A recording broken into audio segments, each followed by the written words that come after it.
Thank you for your time. My name is Beitula, and this is Shooting from the Hip. There's something I'd like to read to you. I appreciate you being here.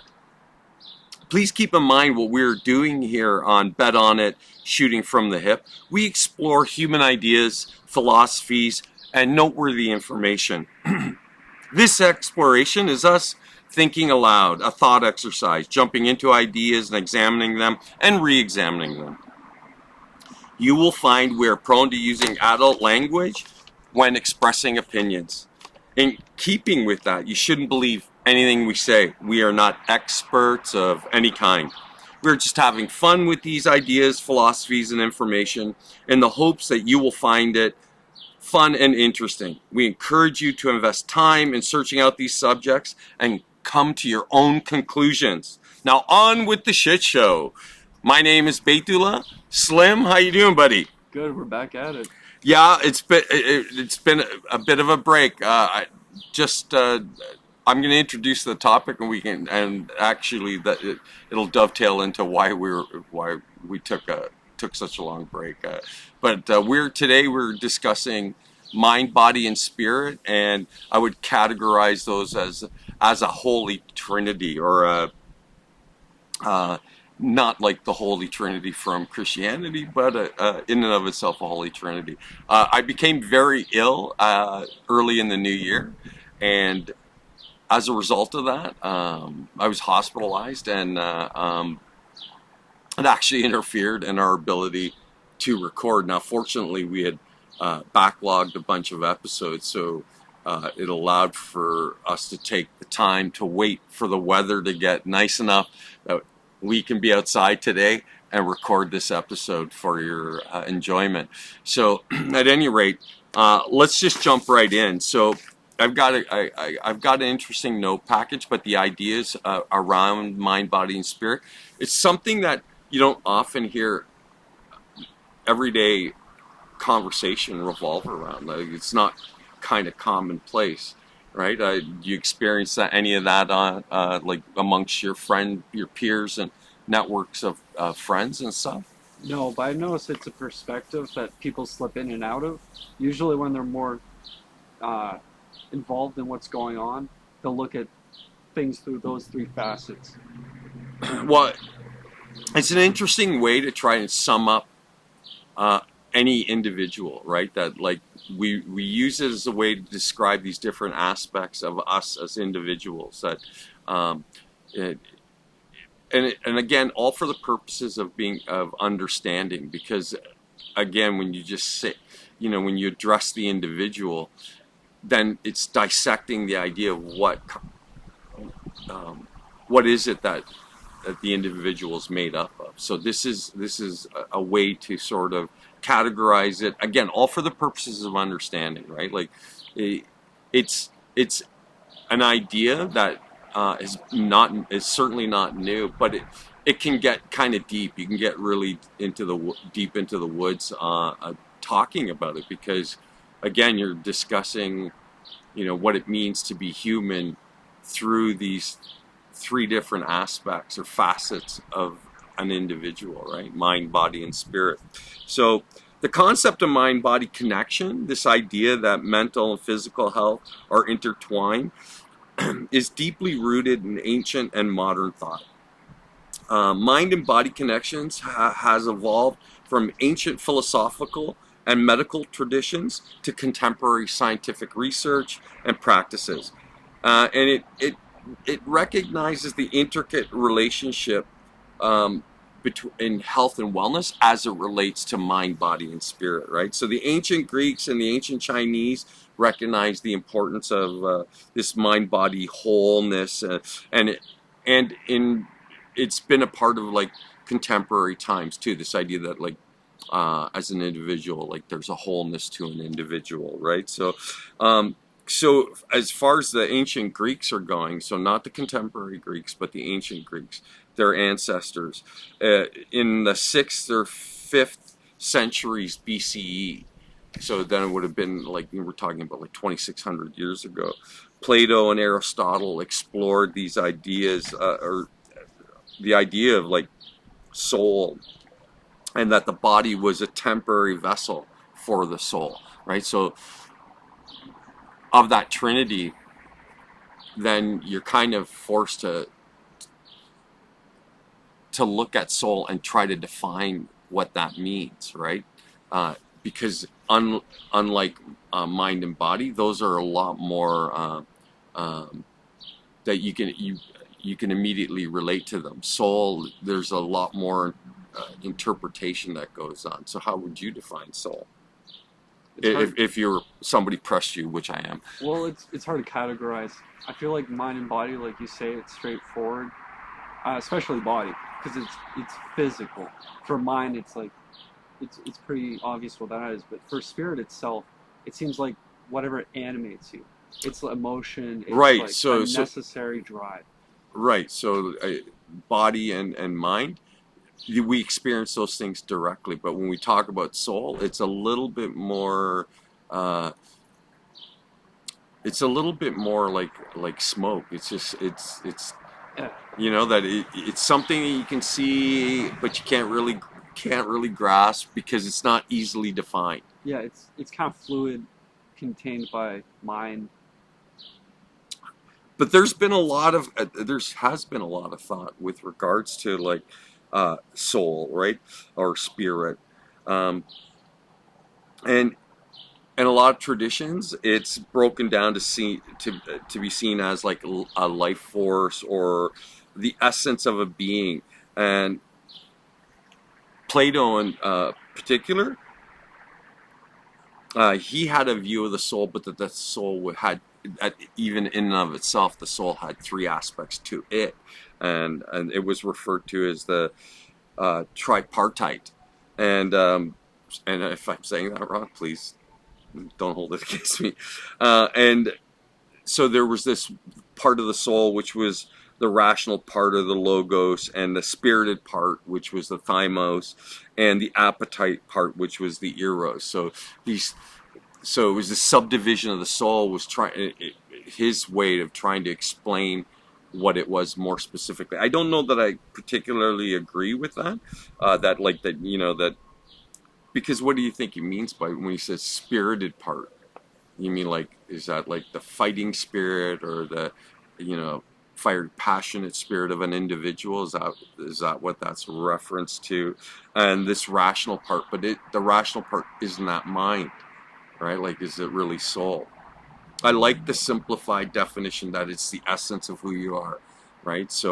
Um, so maybe soul and mind do overlap. So the essence of what you are, the life force, you could, I'm sure that you could easily and equally use consciousness or energy as substitutes for like, life force and essence of the individual. I think those would accurately kind of describe soul, right? Yeah, it feels like multiple cultures have different words and different boundaries, but it more or less is the same thing. Well, there's very strong religious traditions that like identify soul, but again, they don't ever really detail explain what it is. That it's the beyond the fact that it's the essence of who you are, and it's the part that goes and confronts the deity and stuff. So we've done episodes on DMT where people have like,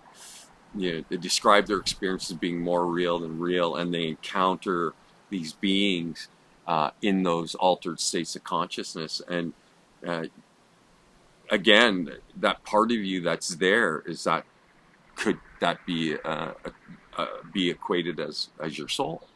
Right? It's the soul that travels to it, or is it just your mind on drugs? Like, Well, if people experience things as like a very complex story from one perspective, um, to zoom out from that and look at it, it almost feels like the story is the inner dialogues that the reader won't see.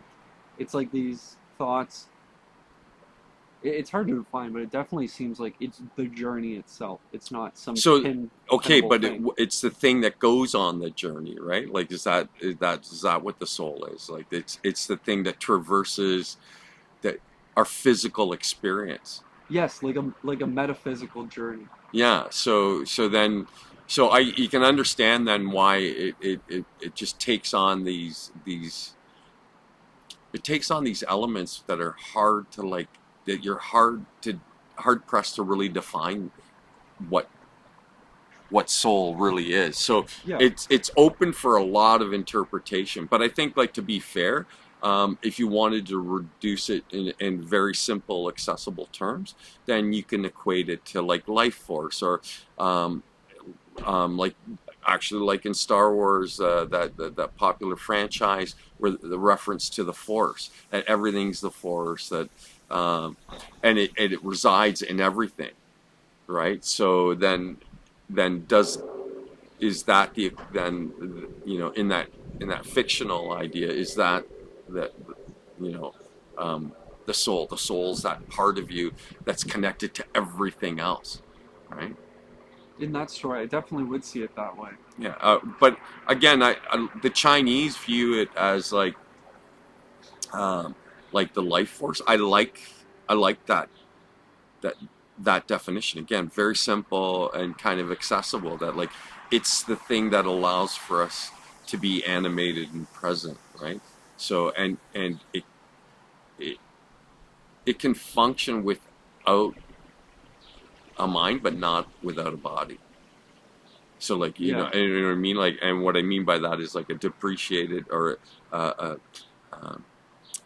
a, a mental capacity that's like a lesser than, uh, then it doesn't prevent somebody who suffers from some kind of mental or mind deficit to not they're not they don't exist without a soul, right? But they don't have like a high mental capacity, yeah. but they're still animated, they're still present, they're still here. So I think that it's the thing that drives our meat wagon, if you want to call it that, right? Like, uh, or again, like I said earlier, that to me you could easily interchange that with the idea of like consciousness. If consciousness is equal to energy, then it's also equal to soul. So soul could be defined as your awareness of yourself, or the awareness that you have as an individual being, right? And everything has some degree of awareness, self-awareness. So is that maybe your spirit or your soul? Well, when people say like, "Oh, something found me," like it drew me to it, I feel like that's us using our language in like a flowery, poetic way to really say like there was something there, Some kind regardless. of meaningful connection, a synchronicity, like Yeah, my body didn't notice it, my mind didn't notice it, but there was that so essence of who you are is what was drawn to it. yeah, yeah, kind of like you're reconnecting. Yeah, no, that's an interesting way to view it. Now the reason that this is a topic of conversation, because my personal view is that you're not a complete you're not complete unless these three aspects are somehow you invest some effort in in realizing the fullest potential of each of these aspects. I find it always kind of difficult because usually it's easy to apply training methods to mind and body to draw out the potentials of mind and body. But when you're talking about spirit or soul, then are there training methods that to actually, like, make your soul even more robust than it is, or is the training methodology then you connecting a conscious connection with that part of or aspect of us? So you like things like meditation, does that get you more connected to your soul aspect, if you will, right? For lack of a better word, beep. Uh, so at any rate, like, are you following what I'm saying? You, I'm following. Yeah, no, I'm right with you on that. Um,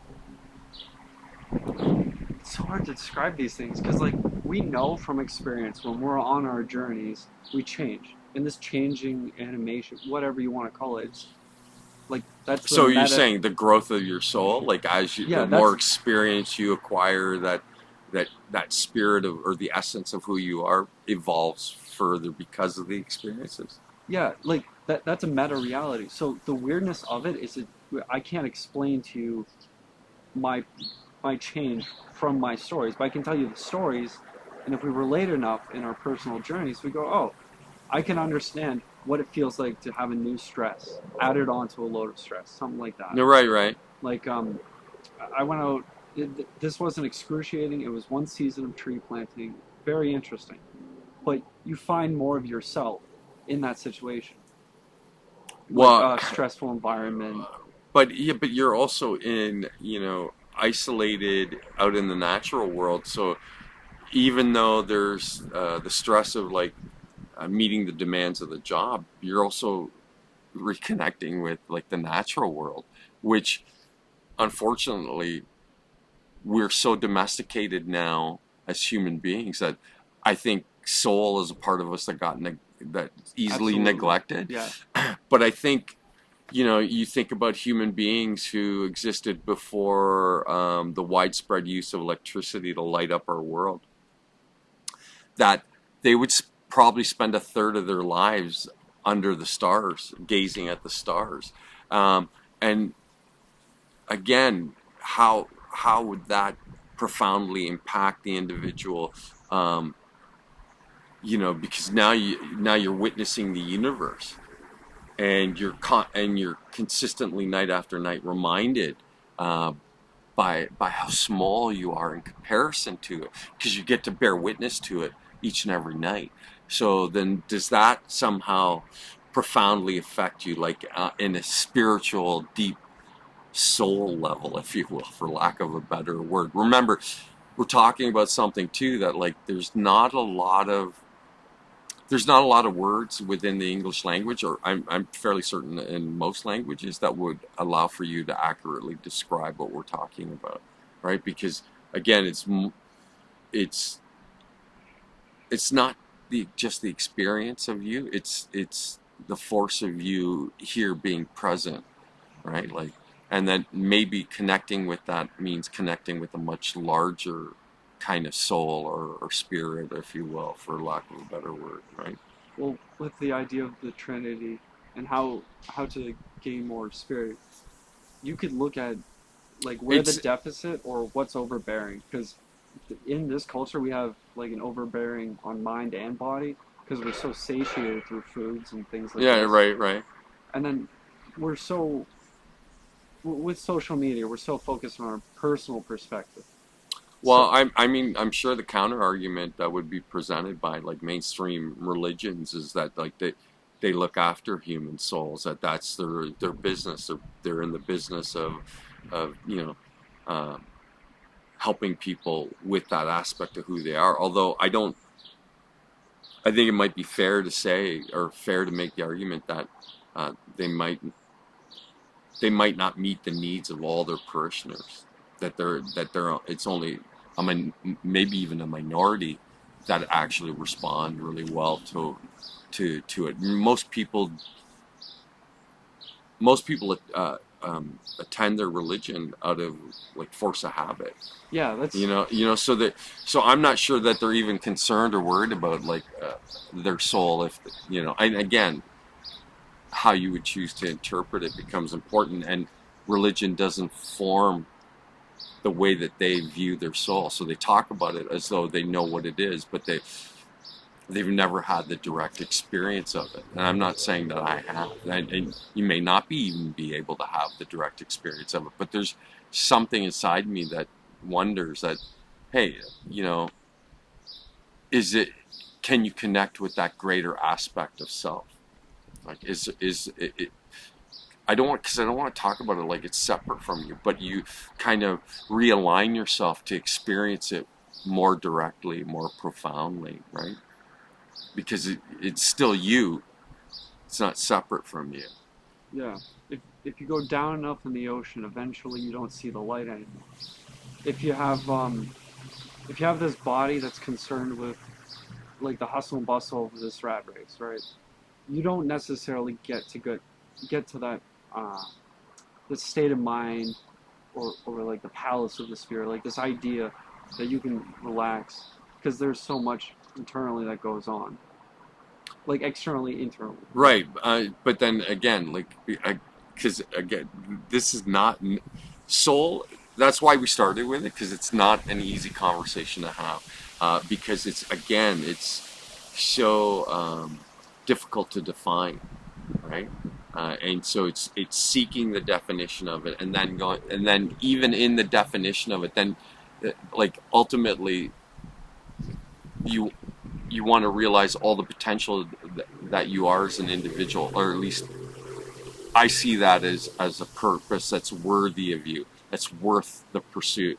But then how do you pursue that in terms of soul, right? Like what can you do as an individual? Do you turn to conventional kind of religious ideologies and in the hopes that you're connecting more directly with your soul that way, or do you seek alternatives? Like again, you know, um, people had we covered that when we did the Hallucinian mysteries, and they had profound experiences using these mind-altering substances. And there's people who make those claims to this very day that they're having these profound like experiences. Like so, as a result of that, is that them?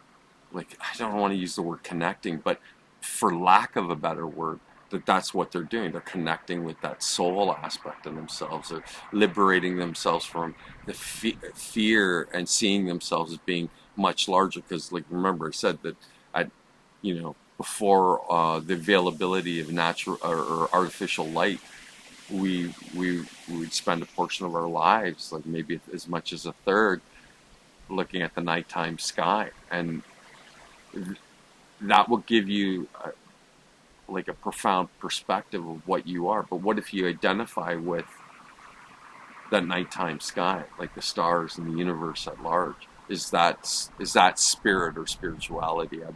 I'm Yeah, sorry. So it's like we don't necessarily connect. It's something that's there and present. It, like you say, for lack of better words, it's like you're looking up at the stars and you're realizing that there's this chronology that we fit into. You sort of realize like we're not just what we see. We're part of this large expanse of reality. right.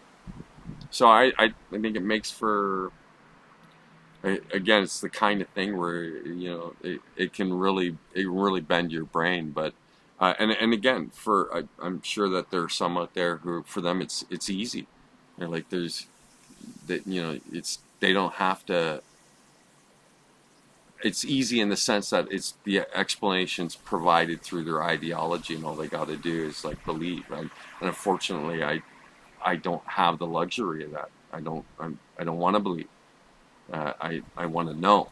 So that's hence why we have these conversations and why we look at this stuff in the way that we do. So maybe the idea then is you find some method to allow for you to have a more direct experience of like your soul aspect. So I think you can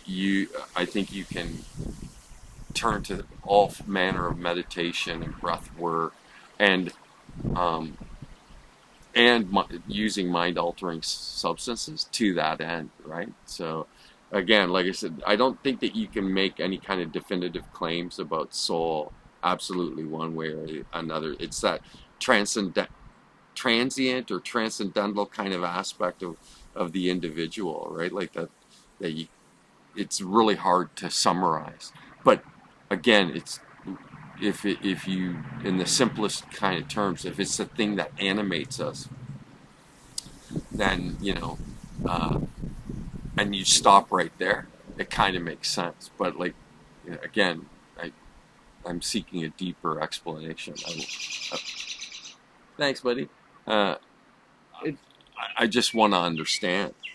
Yeah, like awareness seems to be a big part of it, because when it comes to mind and body, that seems pretty encompassing.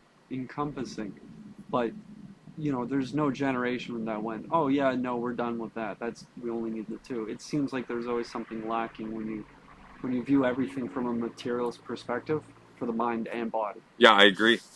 Again, it's just because mind and body can be a lot more easily defined. So that's the thing that we're struggling with, because we're struggling with the definition of, or how do you summarize this idea of soul or spirit? Um, I don't mean to interrupt, but can we rotate this? Sure. So we're just gonna. Oh, Don't mean to interrupt. We're Here. gonna just move the. I accidentally let it lock out. It's Oh, recording, so it's okay. Okay, let's just let's just rotate the table. Gotcha. Not exercising enough hindsight, and just in time for the vehicle that's making all that noise. So great spot to take a time out. Sorry for those of you who are listening and kind of intrigued by the conversation. All 6 of you.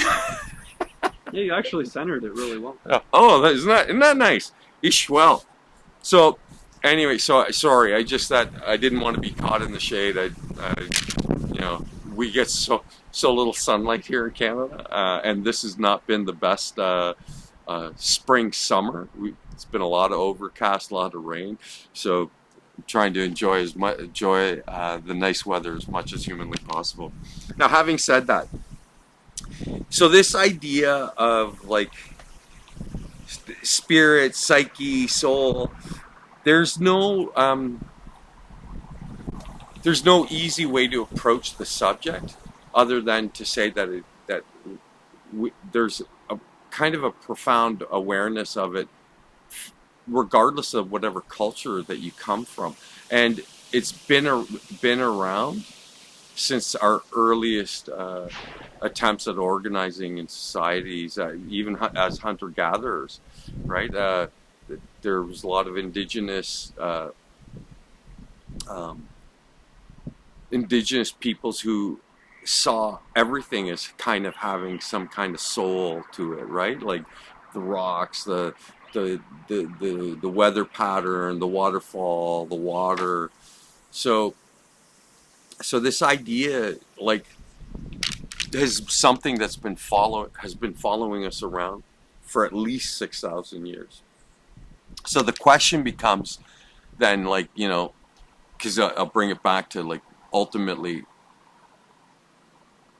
it's the balance between those 3 aspects, and then how do you pursue, like, so if that's what your purpose is, and that's where you derive meaning, then what is it that you can do in the pursuit of soul to somehow elevate yourself further as a result of the soul? So I think, like, that systems or existing forms of, like, what did the indigenous people do? What they call it? It's those spirit journeys they would go on. Vision quests, breath work, forms of meditation. I think all of these are methodologies that not to say that they specifically intended to, like, somehow amplify your soul or connect more profoundly to the soul, but may have been used in that capacity. So then, does that make those ideas more relevant in today's world?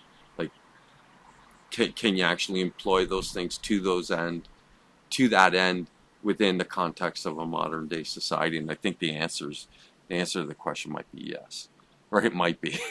I feel like if we look at what happens when you have a lack of this sense of spirit, then you start noticing, like, oh, this is the downfalls. And if you can relate that to current society, it would be pretty telling to go, oh yeah, it seems like we don't have this reverence for the natural anymore.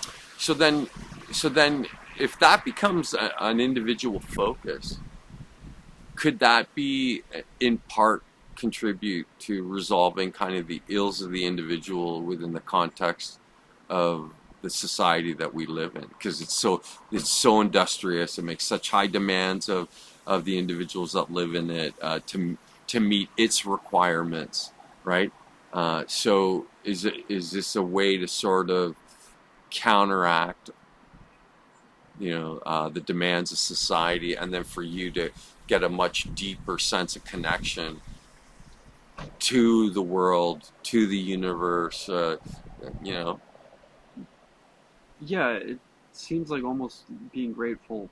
Like, well, ultimately it's interesting that you bring that up. Ultimately, isn't that then where it'll lead is to like a healthier or greater appreciation. So gratitude, right? I was just gonna say, it seems like gratitude. Yeah, it seems like it would be a very healthy state of mind to have, as long as it's not, overly grateful, overly giving, and this and that. Well, again, all it's everything in balance, right? Like so, you're talking about like again extremes, Yeah, um, and extreme forms of gratitude. You know you might be giving too much, yeah, right? So, but then you left to you the individual to determine how much is too much, how much is not enough. yeah. That's part of the whole interconnectivity of the mind, body, spirit. One informs the other, and you find equilibrium. Well, I, so now we're dovetailing into um, um, mind and body, the other two components. But before we do, the Stoics, Stoicism, they had a concept of like a world soul, and they called it an anima mundi, right? It suggests that the universe is a single living entity, and that we're all parts of that single living entity, right? So then so then the pursuit of spirit or trying to connect more deeply with spirit is could that ultimately represent connecting with the universe at large? And again, I don't know what form or shape that would take. Maybe the people are using mind altering substances. Maybe they're onto something. Uh, right. So again, that's for each individual to determine. So I think that's the importance too. Is that um, is it a are we aspects of a collective soul? Like it's one single soul, and we're just again, a finite aspect of that soul, right? If if that's true, people who find their spirit, they really find the balance or the equilibrium between themselves. They would naturally, I assume, show more gratitude and work more, cooperatively. Right. It seems like there would be no war for war's sake or war for profit's sake. There would be profit through good gestures and like good action, and it would be beneficial not to the individual but everybody. So then is that a soulful approach then, like a soul's approach to life and living? Right, because there's no way to write rules for it or instantiate any sort of boundaries. The moment tells you. Okay, yeah, perfect. Again, you, the moment dictates the appropriate course of action, right? So that's entirely you can come to that objectively, right? That it's because the alternative is that you will act entirely out of subjective or self-interested bias, right? So where objectivity is like you suspend the bias, and then um, you don't see any difference between you and the person standing in front of you. That you recognize each other as essentially the same. So if like I said, if the universe is a single entity, then that means we are that single entity. So then everybody you encounter is you. So what a weird soulful kind of thing to say. Yeah, we're all variations of of like a single kind of consciousness, energy, whatever you want to call it, it would right? at least make sense for like Soul. behavior and Well, personal I think psychology. that like again, the function of the reality that we're in is so that we can have the experiences of being within the reality, and then that's where we take on uh, the unique individual kind of behaviors that are more reflective of us as individuals. Right? Right, yeah, because it's weird. We kind of become like sculptors. At some Yeah. point, like when it comes to religion and people speaking like about God and we're made in His image, we kind of hold that position in a microcosm. Like grow your own garden.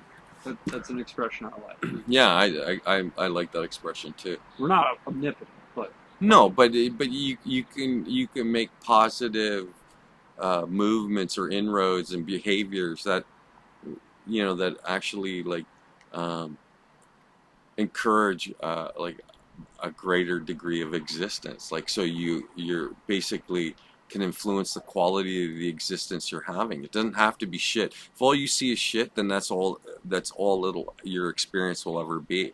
But if you're pruning and you're gardening and you're planting, then you're fostering like a higher quality of experience and of you as the individual. So now we'll take this into body. So the physical body is seen as a vessel for the very soul that animates us, right? Or this life force, and its health is considered important for overall well-being because mind and body, as much as like we understand it now, that they share a direct relationship. Influence one in a positive way, it influences the other in a positive way. If you negatively, so it speaks to the importance then of how we take care of and fuel the body, and the body responds really, really well to physical conditioning and training, right? And then how you're feeding it. So most of us take for granted that the stuff we're eating is somehow beneficial or that it's good for our physical being. And that we make a lot of assumptions that a lot of people capitalize because they gain financially from, and so they put their financial gains before your physical health. So then suddenly they're feeding you something that's really, really cheap for them to manufacture and create, and it's an edible substance, so it's not necessarily food, and it'll give you calorie content but no nutrients. So then you're basically like starving your body of like some stuff that's essential for its function, and then the end result can lead to like, well, a catastrophic breakdown, right? So, which again is all too common in today's society. When you look at, I just recently came across statistics which speak to like the idea of body that in the U.S., 40% of adults over the age of 20 were obese, and under the age of 20, it was 70%. So these will eventually lead to health crisis, and so it falls to the individual. It becomes really important for the individual then to like develop behaviors and methodologies of training and how they're going to fuel the body that they inhabit to keep it running and functioning in an optimal kind of way where it's super efficient in everything it's supposed to do. So again, breath work, I think, kind of relates to this too, like because it's a way that you, through the body, you can relax and calm the mind. And since it's well understood that there's a mind-body connection, that it's one way to have a positive influence on your mental state, right? And it's well understood that regular physical exercise is actually good psychologically, like it's good for your mental health. So we understand all these things. It's not like this stuff's being withheld from us, but most of us, again, if those statistics are accurate, most of us sacrifice aspects of who we are for the sake of convenience and dopamine hits from social media. And again, this is all relatively new, and look at the negative impact it's having, right? So but again, because the mind body connection, it speaks to the ability of the individual to reassert authority over their own body, and through the pursuit of like caring for it, that it can in turn care for them and alleviate a lot of psychological distress. And again, we know that post COVID, and even prior to COVID, mental health issues were on the rise. So now you have physical health issues on the rise. Not good. So, and if the big concern for those who are financially motivated is the drain on the medical system, I'm like, well, if people looked after their own physical health, and their mental health, and actively sought methodologies of training to service their mind and body, it would create a more whole, well-rounded individuals, right? So then again, complementing and amplifying the uniqueness of the individual that you already are, right? So, through mind, you can actively pursue learning that would allow for you to better understand and better care for the body. So it's kind of the trap that we're in. We've become so domesticated as humans that we've used the analogy of we were once wolves and now we're reduced to chihuahuas, right? Like, so, and I'm fond of the idea of reclaiming that wildness within us, but it requires discipline and work, and it's again it's not easy. It compounds already the fact that most people feel overworked. They're done. By the end of the day, they're done. They don't want to do more, and unfortunately, that's exactly what it requires: is more from the individual. Yeah, broken mentally and physically. That way, it's you won't complain. You take the easy route, the easy pills. Well, because then, again, it's just a convenient solution that provides a lot of profit for some people, and then for us is a way so that we don't have to pay any more than a minimum amount of attention to our own mental health, our own physical health, which you would think that these would be priorities in the lives of like individuals, but I guess it's the struggle. So what could you do? Well, you could do things to strengthen the mind, to broaden your understanding, so that you're not trapped in a self-interested and a self-motivated kind of way, that you have a balance to that, which would be like that you objectively look at everything. You try to address things without bias. You don't have a dog in the fight. You just simply address the issues that are confronting you, without emotions amplifying the negativity of whatever the experiences that you may be having. So I can appreciate the struggle, but then it speaks to like for mental health, the capacity to control your own content of your thoughts, and how much influence your emotions are having on you as an individual. So again, there's methods of training that allow for you to do just that, right? So depending on who you ask, I think it's like, in terms of random thoughts that we generate in the course of a day, I think it's something like 6,000 to as many as 70,000 thoughts in the course of a day. So give that perspective. That means you're like doing 2,300 to like, 3,500 thoughts an hour.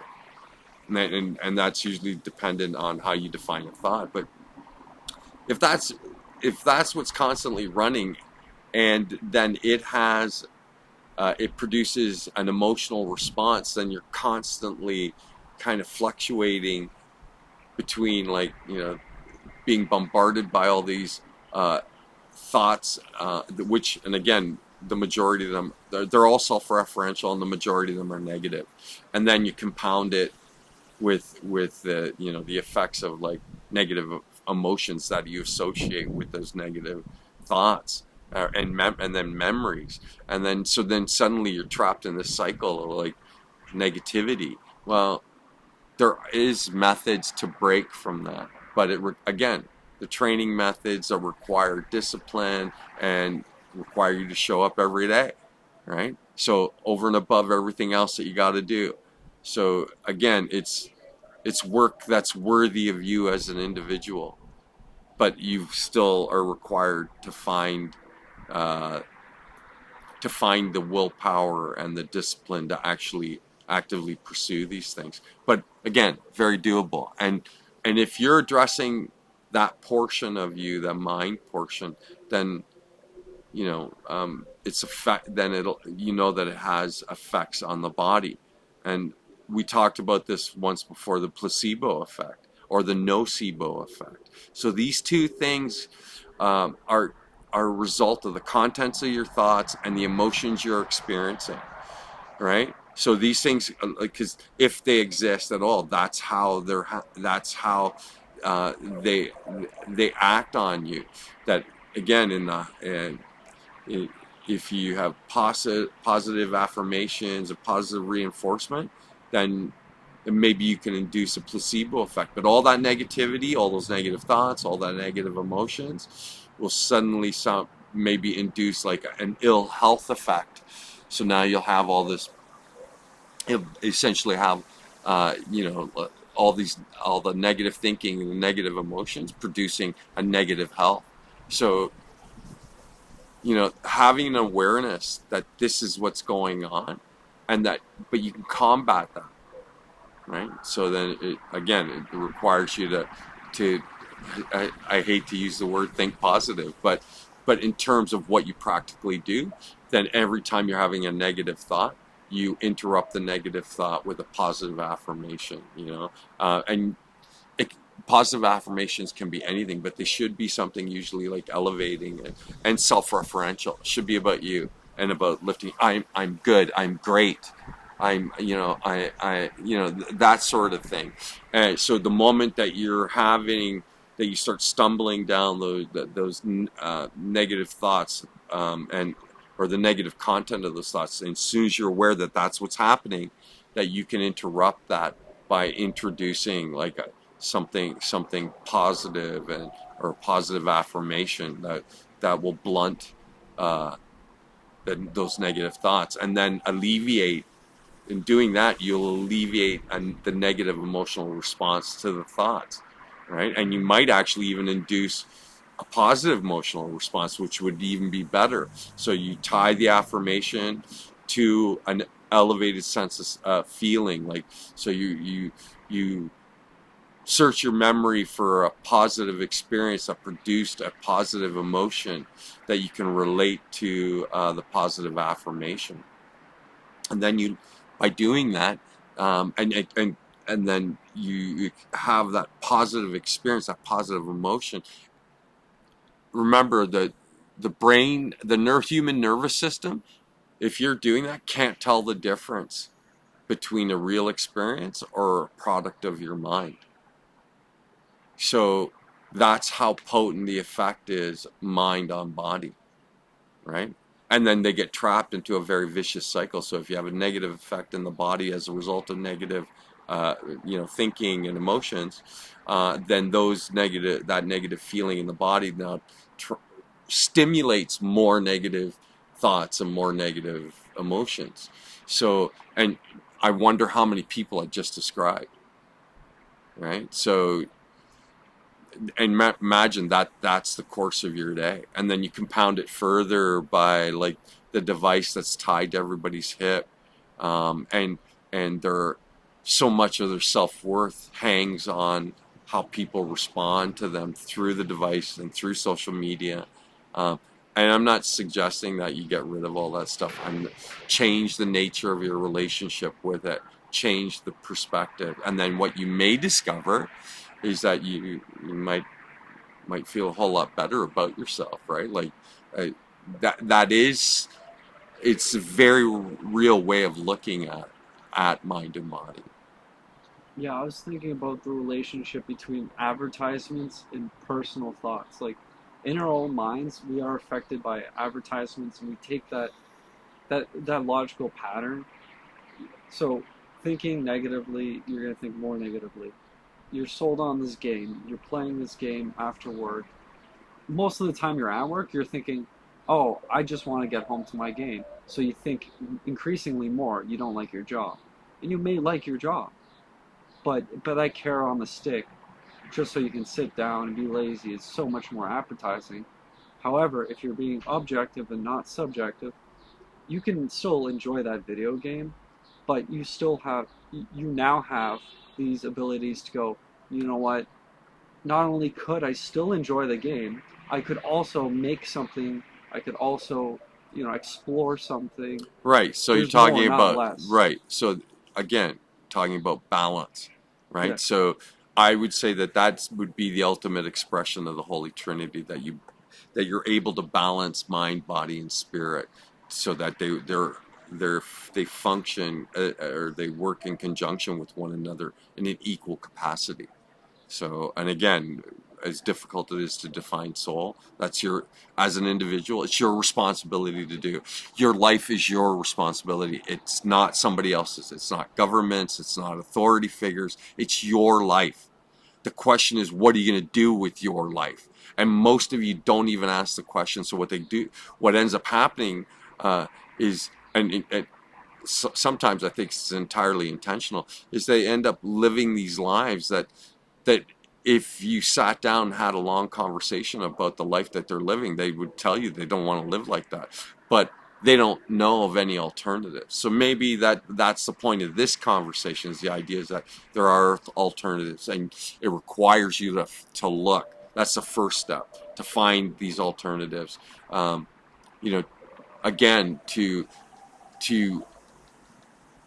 to bring out the highest quality in your mind, body, and spirit. That these three aspects get explored, and that here again makes it even harder sell, that you probably have to do it for the entire course of your life. So then you're focused on learning, broadening your horizons, elevating your physical capacity, and then and seeking a more deeper connection with the universe at large.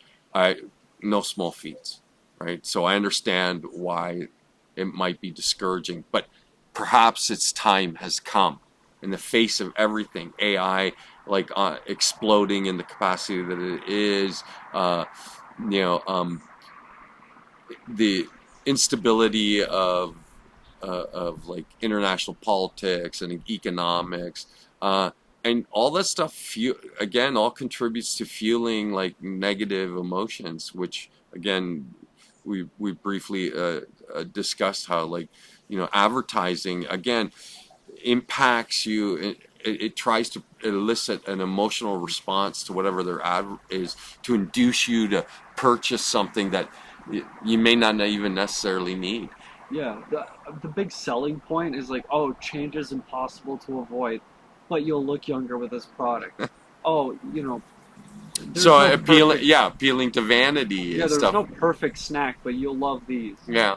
Well, I think about how much research goes into them finding the right combination of sweet, salty, and crunch, so that you can't just have one, right? And so if you treat that stuff as a treat, um, or something like that, like as a periodical snack, that's one thing. But people are surviving on that stuff, so it's essentially they're poisoning themselves. So you're the solution to your own problem. You're the salvation that you've been waiting for. You are your own savior, or not. It's entirely up to you as an individual. But this requires us as individuals to take full responsibility for our own existence. And and again, I understand that it's no small feat, and you're talking about serious commitment and work. But what else are you gonna do with your life? Well, there's endless negative reasonings to not do shit. like somebody could spend their entire life making excuses. That there's no issue there. It's just that, again, like at the end of your life, what are you going to tell about your story? How was it? There's nothing that's beneficial that comes from pure comfort. Well, like I said, it's become that it's become the trap of modern times, and most of us are willfully stepping into the trap. Yeah, You know, yeah, because everything's so accessible, and because we're such super powerhouses using our advanced technology, but we're we constant. bastardize the human, the individual. Yeah, and we're constantly being dictated to, or and when I say it that way, I don't mean like that. There's a dictator. It's the programming from advertising and marketing, which tries to influence your buying power. So you think that that's not applied by Google and their algorithms to like we're it's not so much individual, but like you're part of a group of individuals with the same sensibilities. So then what they do is they appeal to that entire group, right? And it's to try and draw in as many to consume whatever they're offering. Yeah, So Google makes money by steering the individual through content towards products made by right. manufacturers, right? So I'm like, and I'm not, far be it from me to like to um, you know point out the inadequacies of Google, but I mean the company up until I think it was up until about 10 years ago, one of their mottos was to do no evil. They stopped talking about that. So then does that mean that they're doing only evil? Right? I well again, if they're having an impact on humanity and they're steering people towards consumption of products that enrich only a Yeah. small number of individuals. That Well, back then, you could point to the sign saying "Do no evil" and be like, "Hey, you guys promised." Nowadays, it's just, they "Hey, don't there's no sign." no, they don't care, and I think it's part of the evolution of that whole industry. But I think that in AI, they've created something that they can't. There's I don't at some point they're not going to be able to exercise any control over.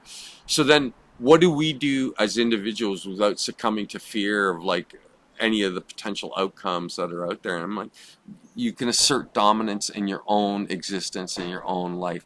Or another way of saying, you take full responsibility for existence. You tap into another way of thinking, right?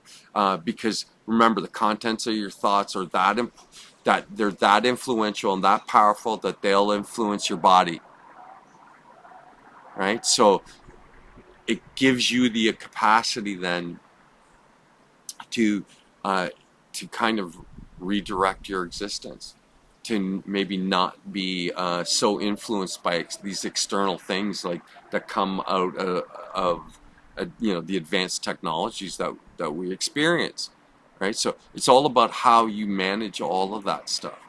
So you can choose not to manage it and just get overwhelmed, and then whatever happens to you is what happens to you. But I'm like, I think there's more to individuals than they even imagine themselves, but they've never given themselves an opportunity to discover what what more there is about them.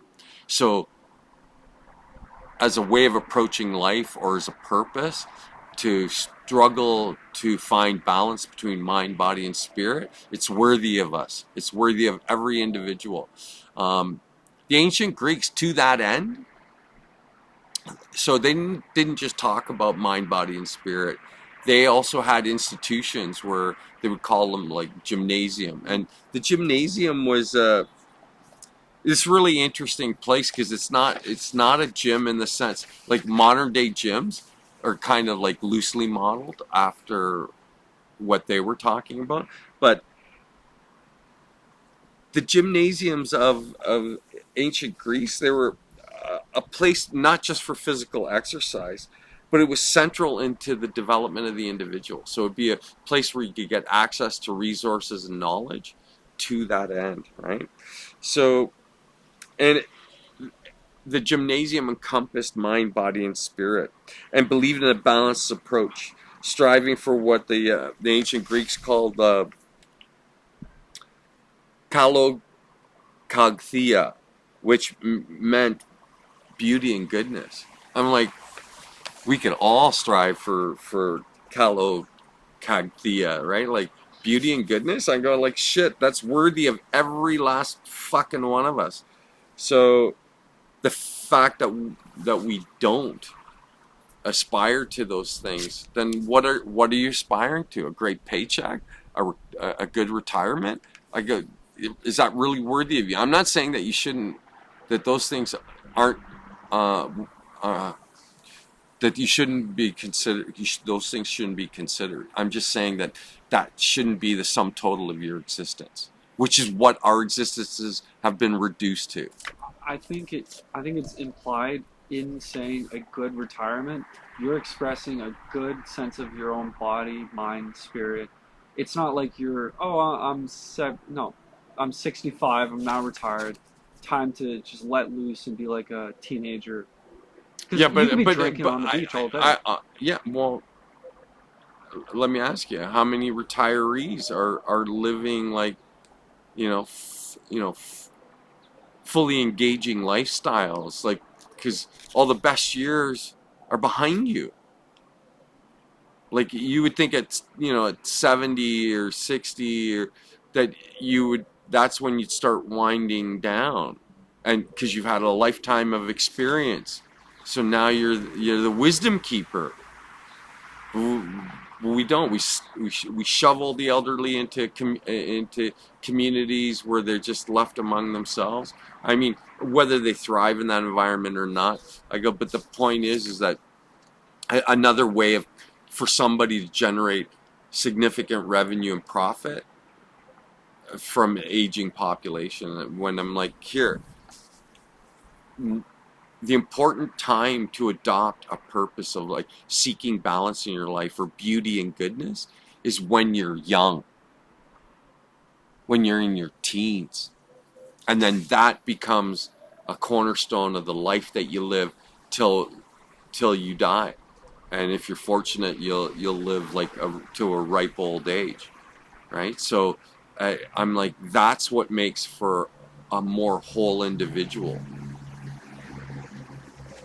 Towards the end of people's lives, if they're still engaging in the world and trying to participate in, creative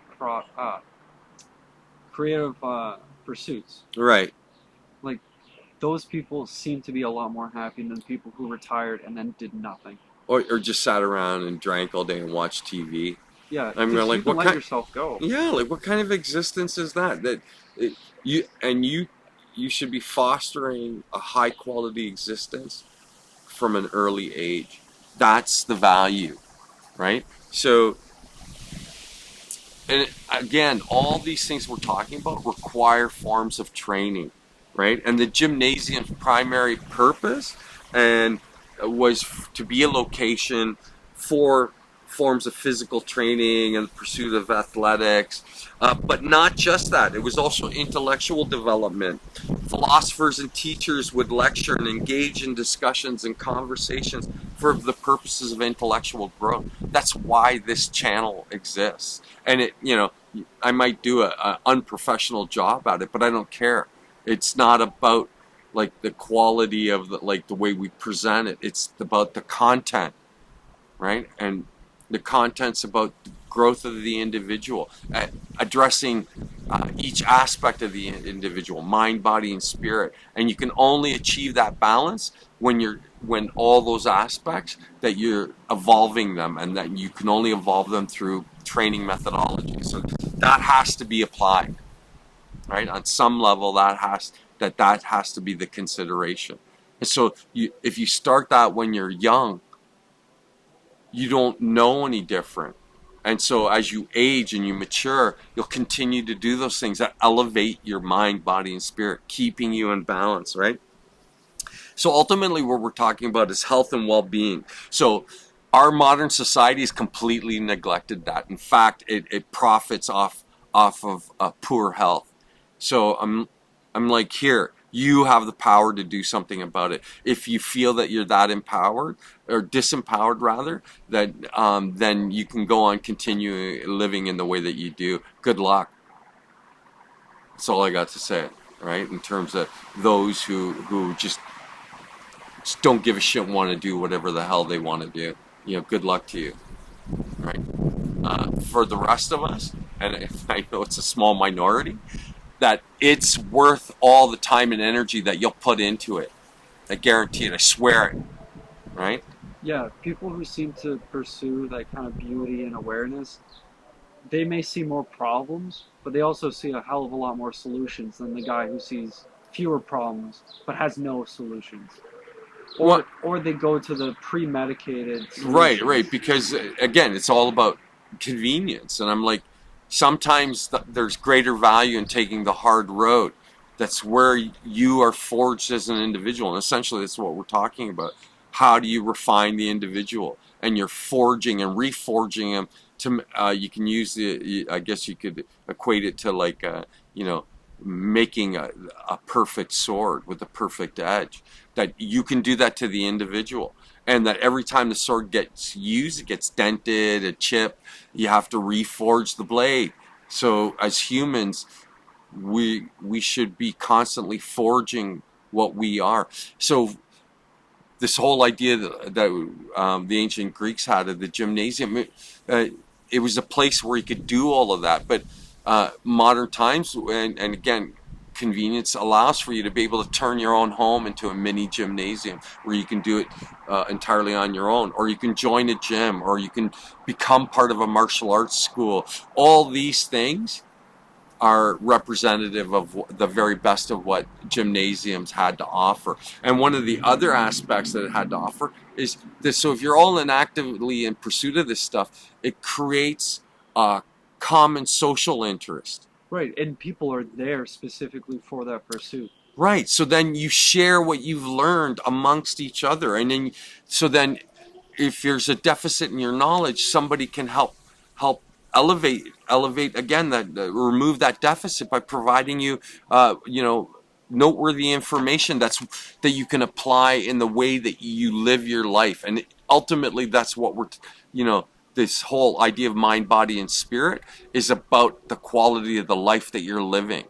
And why would you settle for anything less than the highest quality? Are you that fucking lazy? I'll take Or it. you just that don't give a shit? I'll take it to your analogy of the sword.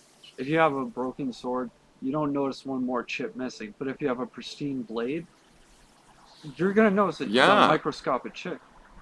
So So, those people who go to the gymnasium, they're sharpened blades, but they're going even finer. yeah, that's right. And I think that can be applied to us as individuals. So I not only do I promote the idea or talk about the idea, but I try as best as humanly possible to live the very thing that we're talking about.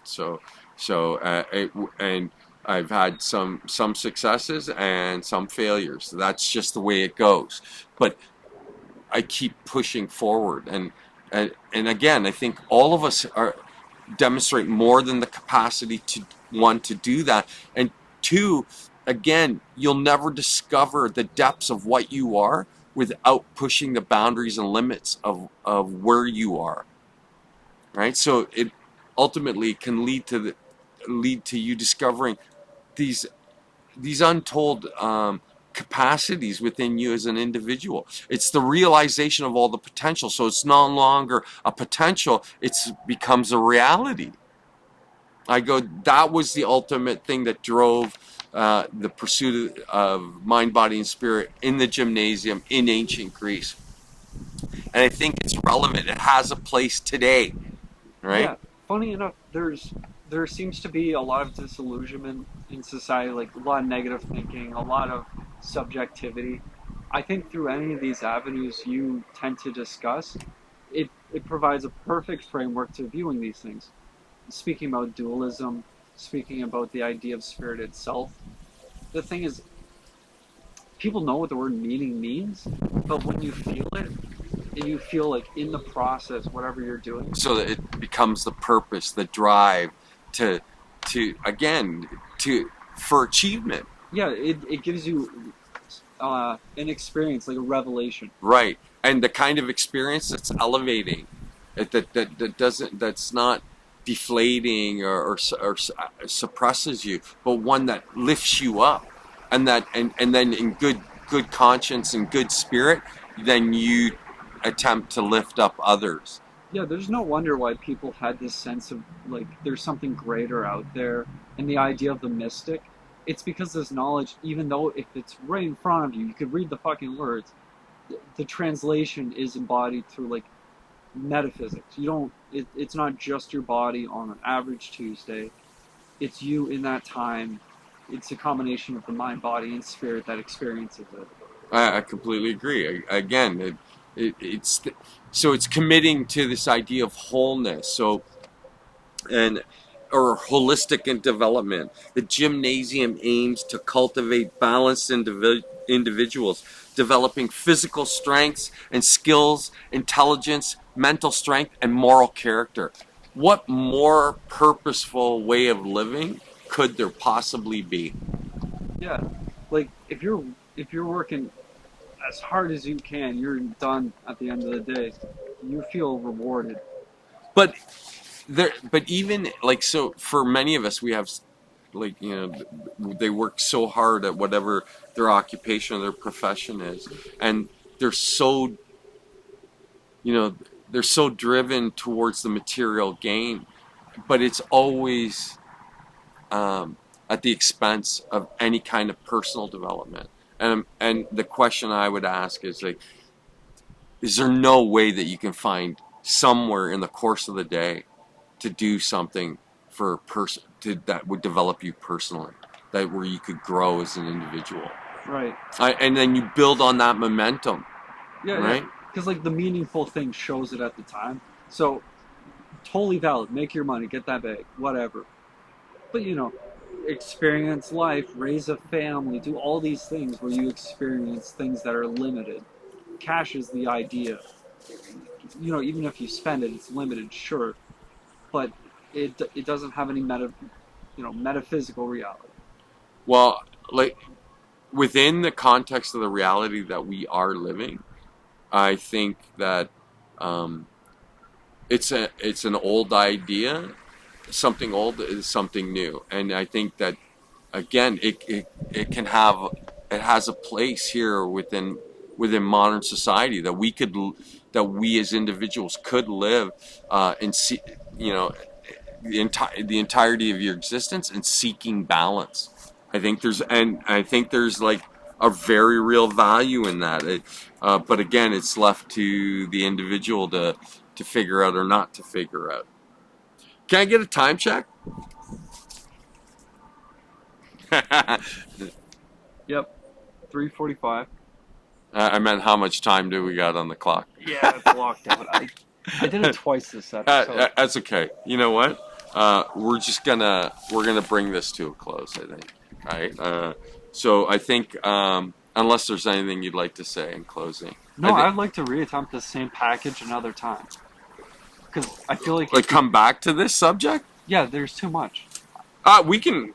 I'm only too happy to do this. You want to do a part two? We can. Next one we do could be a part two. Sure, yeah. Yeah, like, again, we can dive more deeply into this whole idea of like, what a holistic existence is, right?